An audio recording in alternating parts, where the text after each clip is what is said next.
What's up guys, my name is Kelvin Wiley and welcome to my YouTube channel. If you're new, if you could please hit that subscribe button and also hit the bell icon to turn on post notifications. That way you're alerted every time that I post a new video. So in today's video, I'm going to be going over basic care and general info about Mastigoproctus giganteus, which is the giant Vinegaroon. Now, to many of you, this might be a new creature that you've never seen before.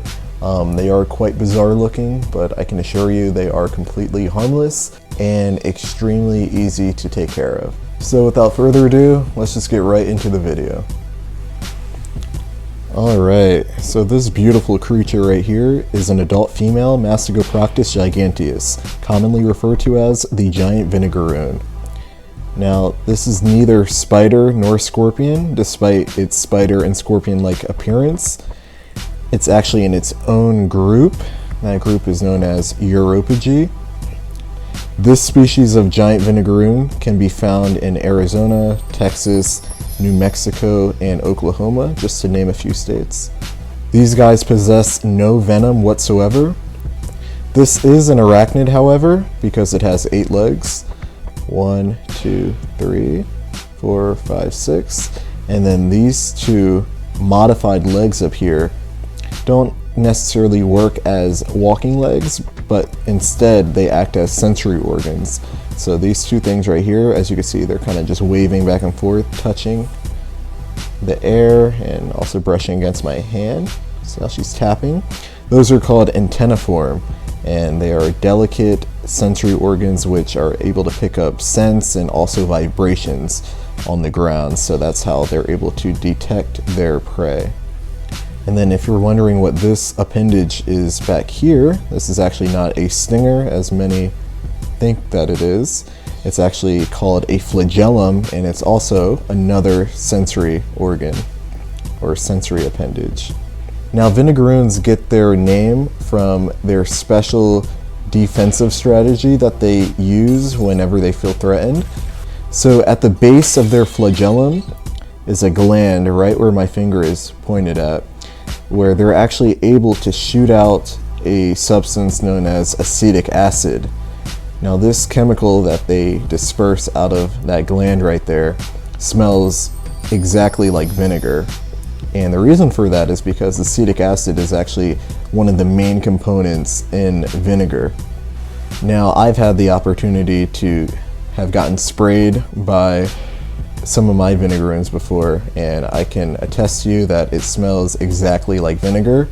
It's a lot stronger in acidity. I believe household vinegar is about I think 3 to 5% acidic. The Vinegaroon's acetic acid is actually about 85% acidic, so it's much stronger than your household. And this defensive strategy that they use is obviously to ward off predators from trying to eat them, because a predator is not going to try to want to eat something that smells as strong as vinegar. It's a very off-putting smell. I'll show you guys the underside of her, just so you can get a look at the Vinegaroon.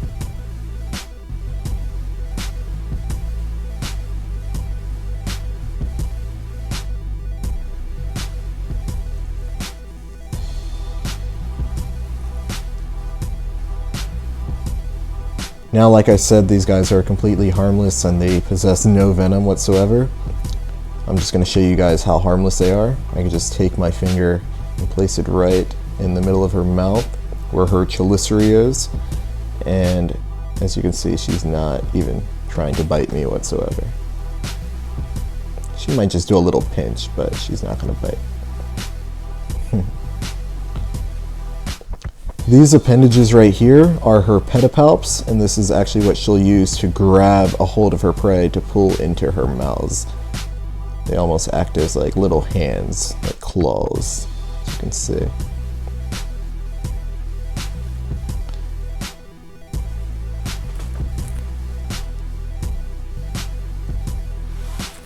So now I'm just going to build a basic enclosure for her. Now, I've already gone and emptied out the substrate from her original enclosure. So as you can see, this is just some of the residue that was left behind. So all I'm going to do is just fill it back up and start from scratch. Alright, so that's what I'm going to do right now. So the first thing that I'm going to use to put into her enclosure is some peat moss.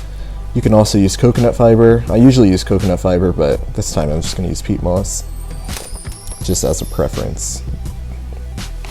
And so I'm going to take her enclosure and I'm just going to dump the peat moss in, just like that.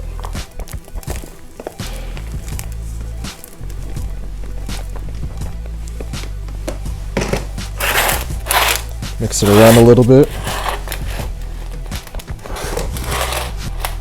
I also want to keep in mind that I put about 4 to 5 inches of substrate in here, and that's because Vinegaroons do like to bury themselves underground, and a lot of the times they'll actually hibernate, and during these times of hibernation they'll actually molt, so they'll shed out of their old exoskeleton.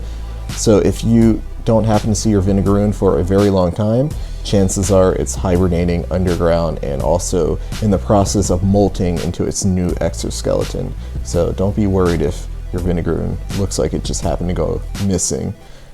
The next thing that I'm going to use is a piece of hide, just something to provide shelter for her. Alright, so you can use anything if you'd like. I'm just going to use this rock-like structure. Alright, and then the last thing that I'm going to add is the Vinegaroon, and honestly that is basically it for the enclosure. One thing I will note is that if you're using substrate that's super dry, I would add a water dish. As of right now, I have not used a water dish for her, and she has been completely fine for, like, I've had her for like 2 years now, and she is eating good. She's nice and hydrated. Her abdomen is nice and plump. So using a moist substrate, I realized that you don't really need the water dish. Now you can use a water dish even if you're using a moist substrate, but definitely if you're using a dry substrate, I would recommend using a water dish. Now some things to feed your Vinegaroon. Vinegaroons will feed on insects, so you can give them mealworms, cockroaches, crickets. They'll pretty much accept any small-bodied insect that you give them. Depending on the Vinegaroon, on how much they will eat within a week, it really just depends on your Vinegaroon. I've had some that will only accept food like once every couple of weeks. This girl right here will pretty much eat whenever I try to feed her. She is not a picky eater whatsoever. She has a very large appetite. Just experiment with your Vinegaroon and see if it will eat.